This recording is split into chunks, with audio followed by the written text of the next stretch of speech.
நீங்க நம்ம 2 பேரும் நல்லா தான் பேசிட்டு இருக்கோம். எப்படிதான் புருஷன் பொண்டாட்டிக்குள்ள சண்டை வருதோ? வாயை வச்சுக்கிட்டு சும்மா இருக்கணும். ஏன் உங்களுக்குலாம் வாயே இல்லையோ? இந்த பேசுறீல்ல இப்படித்தான் வரும். ஏங்க சொல்லுங்கங்க.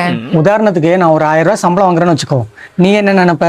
நம்ம வீட்டுக்கார் 1000 ரூபாய் டெய்லி வாங்குறாரு, மாசம் 30,000 ரூபாய் ஆச்சு, நம்ம வாரம் ஒரு சீட்டு போடலாம், இல்லை ஒரு மாதம் ஒரு சீட்டு போடலான்னு 2-3 சீட்டு போட்டுருவேன். அது போக நீ என்ன பண்ணுவ?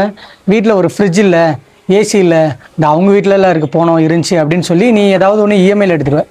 அதுக்கு வேறு மாதம் 5000 ரூபாய் கட்ட வேண்டியிருக்கும். அப்புறம் பார்த்தா அடுத்த மாதமே 4 கல்யாண வீடு, 2 பால் காய்ச்சி, இல்லைனா ஹாஸ்பிட்டல் செலவுன்னு எதிர்பாராமல் செலவுகள் வந்துடும். அப்புறம் அந்த நேரத்தில் காசு இல்லைன்னு கடனை வாங்கி கடனையும் கட்ட முடியாமல் இஎம்ஐயும் கட்ட முடியாமல் என்ன வேலை பார்த்தாலும் தூங்கினாலும் வேலை பார்த்தாலும் அதே ஞாபகமாக ஓடிக்கிட்டே இருக்கும். இதையே யோசனை பண்ணி நீ என் மேலே கோவப்படுவ, நான் உன் மேலே கோவப்படுவேன்.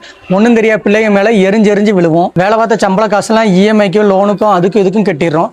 நீ என்ன நினைப்ப? வேலை பார்க்குற காசுலாம் இந்த மனுஷன் என்னதான் பண்ணுறாரோ, எங்கிட்ட தான் போய் தொலைச்சிட்டு வராரோ அப்படின்னு நீ சொல்லுவ. இப்படித்தான் சின்ன மனஸ்தாபம் பெரிய சண்டையாகி டைவர்ஸ் வர கூட போயிடும். நான் சொல்றது உண்மைதானங்க? உண்மையாக இருந்தால் கமெண்ட்ல சொல்லிட்டு போங்க.